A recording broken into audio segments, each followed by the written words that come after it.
Hey guys, this is New Sensei. Now, most of my videos on archery cover things which people can teach themselves or learn by themselves, and I haven't really covered much about coaching. I have covered one video on getting your instructor's qualifications, but I haven't covered coaching in particular, and there are reasons for that. But I just want to briefly talk about what I think is one of the most important aspects of coaching. And I'm doing this because some people are beginning to find themselves in positions where they want to become instructors or coaches, or they have to be because they are the senior archer at their range, or they're helping out a school or a camp. Or otherwise you might be a regular learning archer and you want to make the most out of your coach, or you might be finding a hard time dealing with your coach. So I want to talk about one particular aspect of coaching, and these are the fundamentals of what I think a good coach should do. Keeping in mind that I am primarily a high school teacher, which means that, look, my perspective on coaching and teaching are very similar. As a teacher, I see myself as a coach a lot of the time, and the principles are very, very similar. For me, the most important thing about teaching or coaching is interacting. You are working with people. You're not lecturing to 1,000 unknown faces. You are working with people individually or in small groups. And that means you have to understand the individual.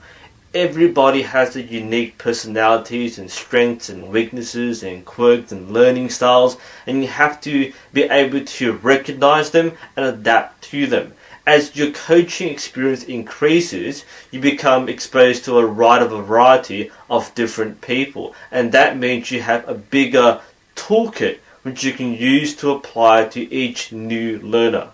However, the fundamental principle that I want to discuss is coaching advice. The best advice I can give to new coaches is to give advice.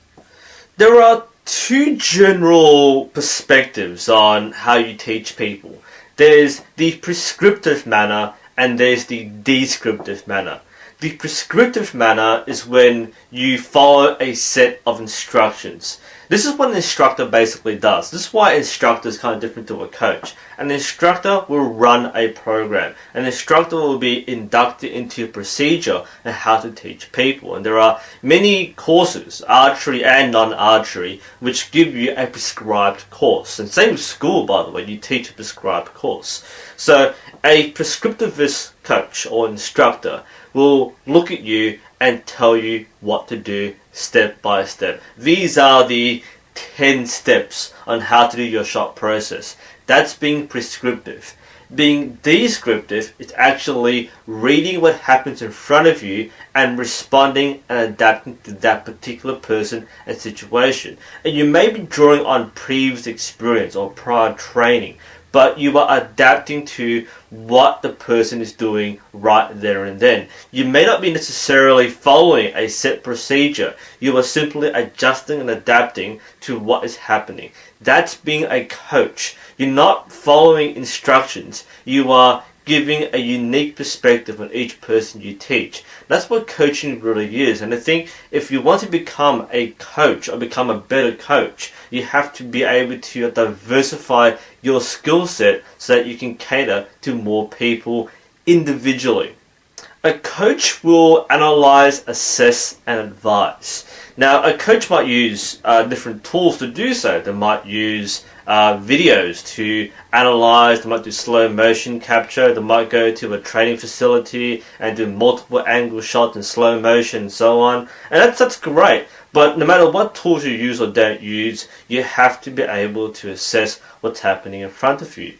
And again, the idea is that each person is different, and this may be verbal feedback, this may be focusing on particular things, this may be writing down what to improve on every single week, and this helps the coach and the learner. It's a way to monitor what they are doing. But most importantly, a coach must give advice.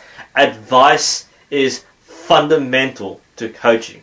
A coach cannot force you to do specific things. A coach should not force you to adapt to their style. It doesn't matter how successful you are as an athlete or a coach, you cannot simply copy and paste what you did to somebody else. Even the best national coaches, talk about like the Keesick Lees in the American archery team, they might have their own coaching system or archery system which they induct to the whole national training program. But if an individual is shooting exceptionally well using their method that they've built up, then the coach will not interfere with that. A coach will only intervene if they recognize something isn't working. And if something isn't working, they will advise on how to fix it. They don't physically force you to make that change. This is actually why a lot of professional athletes of many sports have big conflicts with their coaches and managers, because they don't get along, and that makes sense. Some coaches are very passionate and fired up and see things in one way. Other times the athlete will disagree with what the coach is suggesting they do, so they part ways, whether it's tennis or archery or swimming or so on. It's fundamental to coaching. And look, you're not going to have the right advice for every person, and not every person will accept the advice that you give them. That's the nature of learning. You don't agree with every single person, and that's completely fine. But fundamentally, as a coach, you should not be in a position where you have to force someone to change their ways. If their way can work, or if they can make it work, or more importantly, if they believe they can make it work, they should be allowed to do so. It may be a mistake in your eyes as a coach, but people have to be allowed to make mistakes. Now, a lot of people are stubborn, especially in the archery. My way works, your way doesn't. You don't know what you're talking about. And coaches get this a lot, and that's normal. We expect that. But at the same time, a coach has also worked with people like you, which means that they can give you the proper advice based on what they've seen before. If you think you're different, that's fine, but the coach will always be there to advise you what should be done. If you don't want to do it, that's fine. If your student, if you're a coach and your student doesn't want to listen to you, if they think their method works, let them do what they want to do. Your job is not to physically force them to change, but to advise them and guide them on what choices they make. Because especially in archery is so individual and personalized that, look, you know yourself the most. The person, the learner, the student knows themselves the most. The coach might have the experience, but they are not the archer. The archer must be the one to make the choices. And as a coach, your role is to guide them and give them the best advice for them to make the best choice. It could be an equipment choice. It could be a technique change. It could be a mentality change. These things are unique and individual to each archer, and the coach must recognize and pinpoint the right advice at the right time. There are lines and there are limits. So as a coach, if you recognize that someone is doing something dangerous or they'll injure themselves later on, it is your responsibility to identify that and tell them. But again, it's very hard to put yourself in a position where you physically force them to change. It's something that they must be told, sometimes must be shown, but not necessarily forced to do.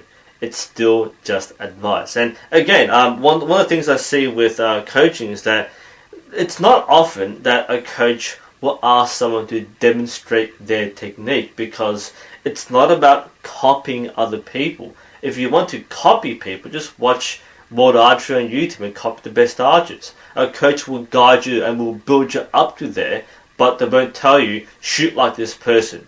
And a coach might go, look, watch this person and watch how they do it and admire what they do, but they won't tell you, copy this person. That's something that you might choose to do as an archer, but a coach should not tell you to do, because you are that person.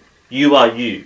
You know yourself the most, and a coach must recognize that. That's why a good coach will show, will guide, will advise, but won't tell you and force you to change. That last part is actually one of the most important things to bear in mind, because if you want to keep people in archery, people have to feel supported and happy. They have to feel engaged. And unfortunately, in many places, there are many instances of bias from the coach or from the seniors. It might be equipment. It might be a compound majority club, and there isn't much support for recurve shooters. Recurve shooters feel isolated or feel marginalized, and the institution doesn't support them. They drop out because they don't feel like they belong there, and that's actually very important. And individually, it could be, as a learner, you've picked up certain techniques or certain styles which you think works for you, and you feel like your personal freedom is infringed when a coach tells you the right way of doing things. And as a coach, you recognize there is no single right way. There are many right ways. But a coach will advise, they can't force. If they force you to change, there can be a change to make you unhappy. So there are limits. There are certain things a coach should and shouldn't do. There are certain things a coach should tell you.